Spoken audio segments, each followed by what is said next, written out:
ٹھیک ہے، اور مکان کا کرایہ جو ہے بجلی کا گیس ملا کے 20,000 روپے تو یہی بن جاتے ہیں، اور پھر جو 25,000 روپے سیلری ہے اس کے اندر ہم راشن لا کے ڈالیں، کھانا کھائیں، کیا کریں؟ گورنمنٹ جو ہے عوام کو بیوقوف سمجھ رہی ہے، 40 روپے بڑھاتی ہے اور 4 روپے کم کر دیتی ہے، اور احسان ہو جاتا ہے غریب عوام پہ کہ بھائی ہم نے ڈیزل کے یا پیٹرول کے پیسے کم کر دیے. تو اس طرح تو بھائی گزارا کرنا بہت مشکل ہوا ہے ایک عام آدمی کا. اس سے اچھا تو آدمی جو ہے اپنے وہی آپ نے دیکھا ہوگا کوئی بچے بیچ رہا ہے، کوئی جو ہے نا خودکشی کر رہا ہے اس مہنگائی کے دور میں. جماعت اسلامی کی بات کریں تو انہوں نے آئی پی پیز معاہدے ختم کرنے کا مطالبہ کر دیا ہے. سراج الحق کہتے ہیں کہ آئی پی پیز کے معاہدے کسی بھی صورت قبول نہیں. حکومت مسلسل بجلی پیٹرول کی قیمتوں میں اضافہ کر رہی ہے جس کی وجہ سے مہنگائی بڑھ رہی ہے. انہوں نے کیا کہا ہے وہ سنیے. عوام کو ایک مصیبت میں ڈالا ہے. یعنی آج بھی 4.34 روپیہ فی یونٹ بجلی کی قیمت میں انہوں نے اضافہ کیا. آئی پی پیز کے ساتھ جو معاہدہ کیا تھا 1994 میں پیپلز پارٹی نے، وہ معاہدہ 100% پاکستان کے عوام کے ساتھ ایک بہت بڑی زیادتی اور بہت عظیم ظلم تھا. یہ جو بحران ہے اس کی وجہ یہ نہیں ہے کہ ہمارے ساتھ وسائل کی کمی ہے، اصل میں مس مینجمنٹ، کرپشن، بد انتظامی، خراب طرز حکمرانی اور مفادات کی سیاست کی وجہ سے آج ہماری تجارت بھی ختم ہو رہی ہے اور ہماری معیشت بھی تباہ ہو رہی ہے. معیشت تباہ ہو رہی ہے، اور تباہی کے دہانے پر کھڑی اس معیشت کے ساتھ ہو کیا رہا ہے. 1.5 سال کے دوران بجلی ٹیرف میں 50 سے 80% اضافہ ہوا ہے. 100 یونٹ والے صارفین کے ٹیرف میں 80%، 700 یونٹ والے صارفین کے ٹیرف میں 50% کا اضافہ ہوا ہے. مجموعی طور پر ٹیرف میں 15 روپے 41 پیسے کا اضافہ ہو چکا ہے. اگر بل کا جائزہ لے لیا جائے تو 100 یونٹ والا صارف 24 روپے 39 پیسے فی یونٹ دیتا ہے. 200 یونٹ والا صارف 30 روپے 86 پیسے ادا کرتا ہے. 300 یونٹ والا صارف 35 روپے 4 پیسے فی یونٹ کے دے رہا ہے، جبکہ 400 یونٹ والا صارف 39 روپے 94 پیسے فی یونٹ ادا کرتا ہے، جبکہ 500 یونٹ والا صارف 44 روپے 57 پیسے فی یونٹ بجلی استعمال کرتا ہے، جبکہ 700 یونٹ والا صارف 45 روپے 71 پیسے فی یونٹ کے حساب سے بجلی خرید رہا ہے. بالکل ایسا ہی ہے. اور اگر ہم 100 یونٹ والی بات کریں تو عبید میرا نہیں خیال کہ کوئی ایسا ہے جو 100 یونٹ یوز کر رہا ہے. آگے بڑھتے ہیں، نیب ترامیم کی بات کرتے ہیں جن کے بعد آصف علی زرداری اور یوسف رضا گیلانی نیب ریڈار پر آ گئے ہیں. جعلی اکاؤنٹس اور توشہ خانہ کیس میں احتساب عدالت نے انہیں بلا لیا ہے. احتساب عدالت نے 24 اکتوبر کے لیے نوٹسز بھی انہیں جاری کر دیے ہیں، اور عدالت نے سابق صدر اور وزیر اعظم کو ذاتی حیثیت میں پیش ہونے کی ہدایت بھی کر دی ہے. تو نیب ترامیم کیس کے بعد اب یہ پیپلز پارٹی کے لیے ایک نئی مشکل کھڑی ہو گئی ہے، گو کہ دیگر بھی اس میں شامل ہیں، لیکن ابھی فی الحال آصف زرداری اور یوسف رضا گیلانی جو ہیں ان کے لیے کچھ مشکلات ہیں جن کا انہیں سامنا کرنا پڑے گا. عادل سعید عباسی ہمارے ساتھ موجود ہیں، ان سے ذرا بات کرتے ہیں، تفصیل جان لیتے ہیں. عادل ذرا بتائیے گا کہ کیا اس وقت آپ کے پاس لیٹسٹ ہے، کن کن لوگوں کے مزید کیسز آنے والے ہیں، کن کن کی طلبی کے احکامات ہونے والے ہیں؟ غالباً یہ کیمرہ بتایا تھا.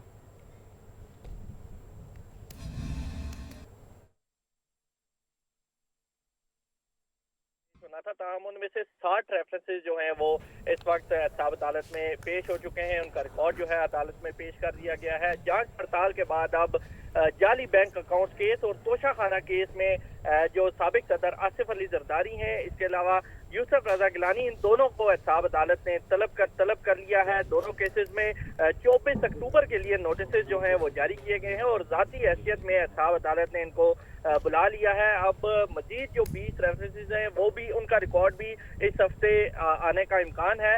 تاہم ابھی تک جو 60 کیسز آئے ہیں ان میں سے سابق صدر آصف علی زرداری اور یوسف رضا گیلانی جو جن پر توشہ خانہ کیس ہے اور جعلی بینک اکاؤنٹ کیس ہے، ان دونوں میں 24 اکتوبر کے لیے نوٹسز جاری کیے گئے ہیں اور ذاتی حیثیت میں طلب کیا گیا ہے. ٹھیک ہے، بہت شکریہ آپ کا عادل.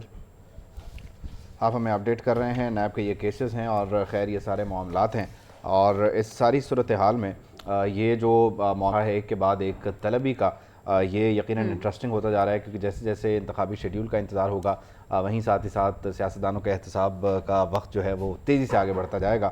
اور آج چیف جسٹس صاحب نے بھی کہہ دیا کہ احتساب سب کا ہونا چاہیے، میرا بھی ہونا چاہیے، سب کا ہونا چاہیے. لیٹس سی کیا ہوتا ہے. لیکن ابھی تو ہم بات کر لیتے ہیں انجیکشن سکینڈل کے حوالے سے، جس کے بعد محکمہ صحت متحرک نظر آ رہی ہے. ڈرپ ایکٹ کی خلاف ورزی کرنے والوں کے خلاف گھیرا تنگ کر دیا گیا ہے، اور ڈرگ انسپیکٹرز کے اسلام آباد میں چھاپے 4 میڈیکل سٹورز کو تالے لگا دیے گئے ہیں، ایک ڈسٹریبیوٹرز کا اسٹاک بھی سیل کر دیا گیا ہے۔ میڈیکل سٹورز بغیر ڈرگ سیل لائسنس کے سٹور چلا رہے تھے۔ وزیر صحت جعلی اور غیر رجسٹرڈ ادویات کے خاتمے کو یقینی بنانے کے لیے پرعزم ہے، کہتے ہیں کہ عوام کی زندگیوں کو خطرے میں نہیں ڈال سکتے۔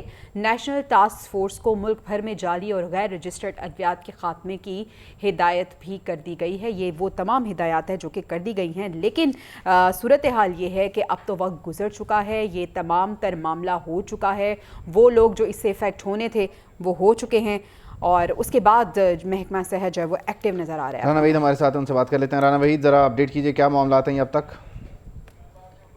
جو ہے لاہور کے اندر جو غیر معیاری جو انجیکشن اسکینڈل تھا، اس کے بعد جو ہے محکمہ صحت جو متحرک ہوا ہے، اور آج جو ہے صوبائی وزیر کی جو ہے ہیلتھ کیئر کمیشن کے چیئرمین جو ہے ڈاکٹر ثاقب، ان سے بھی رابطہ ہوا ہے۔ انہوں نے یہ فیصلہ کیا ہے پنجاب حکومت نے کہ جس نجی ہسپتال کے سیکنڈ فلور پہ یہ غیر معیاری انجیکشن بنتا تھا، ان مالکان کے خلاف بھی کارروائی کرنے کا فیصلہ کیا گیا ہے۔ انہوں نے جب کرائے پہ ان کو ایک فلور دیا تھا جو وہاں پہ گروہ انجیکشن بنا رہا تھا، تب ایس او پیز جو ہے اس وقت کیوں نہیں اس کو فالو کیا گیا، اور اس کے ساتھ ساتھ جو ہے قصور کے اندر بھی جو ہے دوبارہ سے ڈرگ انسپیکٹر کی جانب سے بھی آپریشن شروع کیا گیا ہے، اور مختلف جگہوں کے اوپر جو غیر رجسٹرڈ ادویات ہیں، انجیکشن ہیں، ان کے خلاف جو ہے بھرپور کارروائی کرنے کا ٹھیک ہے، بہت شکریہ رانا وحید، آپ ہمیں تفصیلات سے آگاہ کر رہے ہیں۔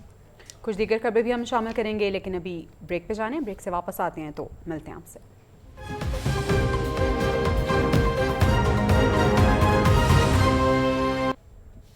Welcome back to the newsroom, اور ابھی ہم ایک بار پھر سے معیشت کے حوالے سے بات کریں گے۔ معیشت کی جو بگڑتی صورتحال ہے اس میں ہمیں ایسا لگ رہا تھا پچھلے دنوں میں کہ کچھ بہتری آئی ہے، لیکن جیسے ہمیں بہتری نظر آتی ہے تو مہنگائی میں پھر اضافہ ہو جاتا ہے، پرائسز انکریز ہو جاتی ہیں، بجلی کی قیمتوں میں اضافہ ہو جاتا ہے۔ لیکن جن میل ملاقاتوں کے بعد بہتری آنا شروع ہوئی تھی، ان کا حصہ جو تھے کاشف انور صاحب، president Lahore chamber of commerce, ہمارے ساتھ اسٹوڈیوز میں۔ کاشف صاحب، thank you so much for your time.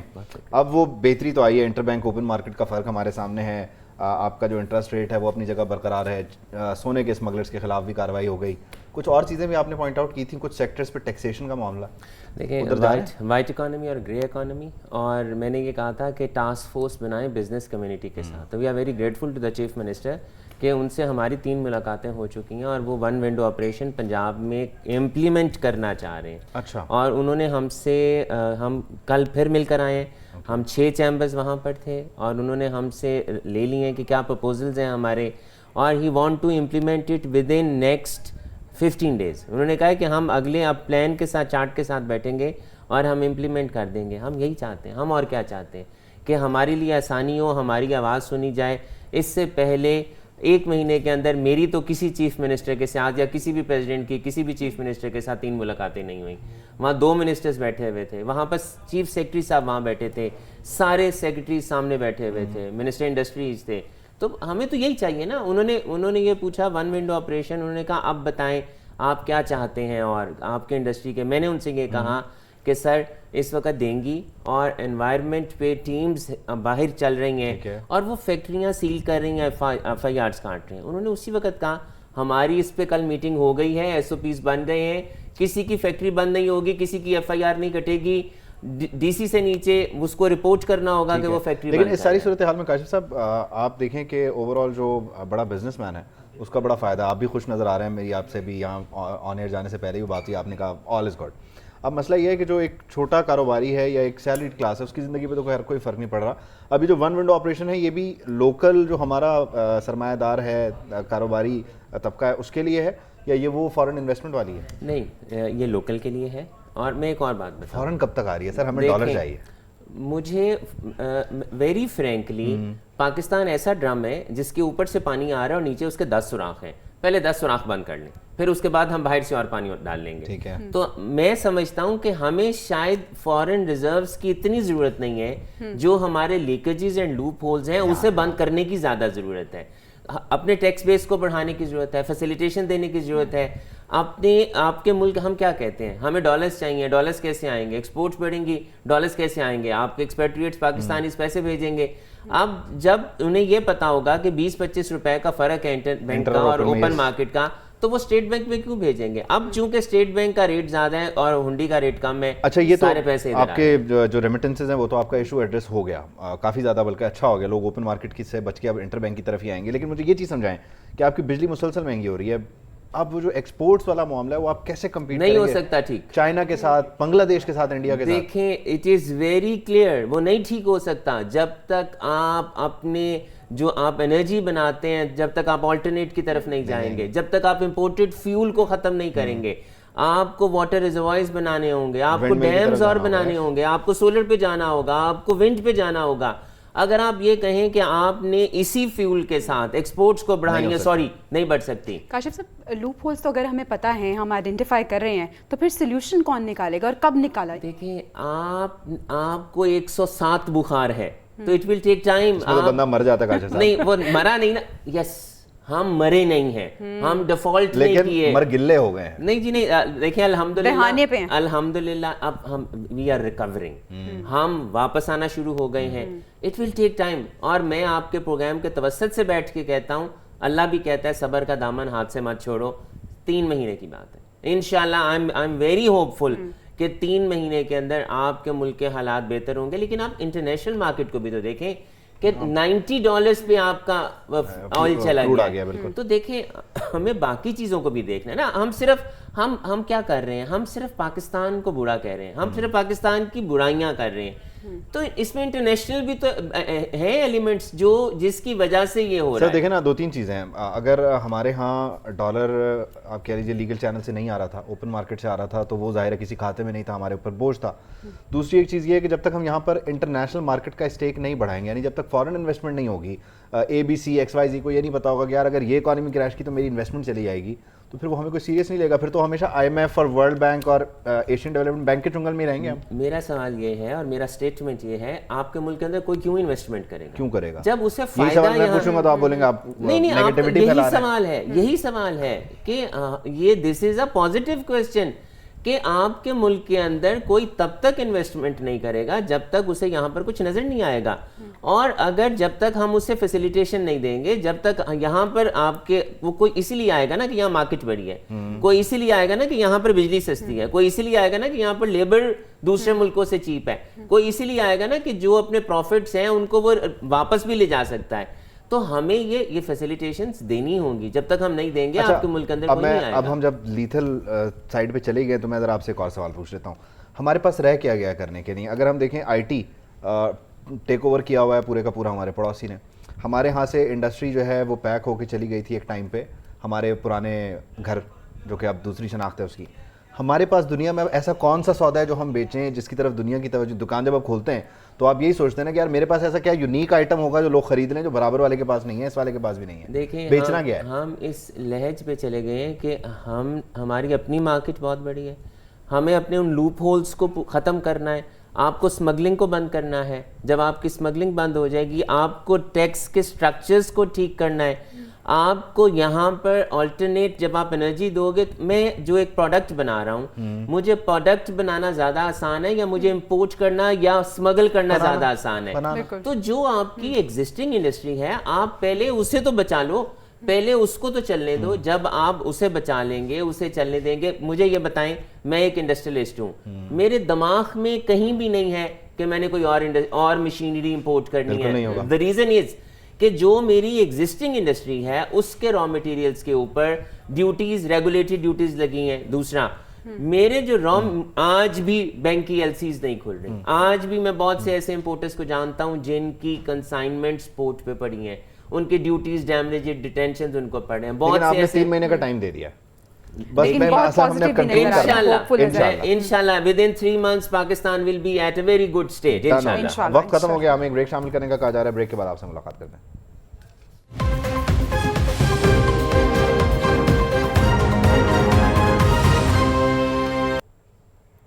نصیب چمکے ہیں فرشتوں کے, عرش کے چاند آ رہے ہیں, جھلک سے جن کی فلک ہے روشن, وہ شمس تشریف لا رہے ہیں. ناظرین, 12 ربیع الاول انتہائی مذہبی عقیدت اور احترام کے ساتھ منانے کی تمام تر تیاریاں مکمل کر لی گئی ہیں. سرکاری اور نجی عمارتوں, گھروں, بازاروں کو سجا دیا گیا ہے. مساجد پر بھی برقی کمکموں سے چراغاں کر دیا گیا ہے. ہر طرف گلی کوچے روشن ہو گئے ہیں. ہر کوئی اپنے اپنے انداز سے پیارے آقا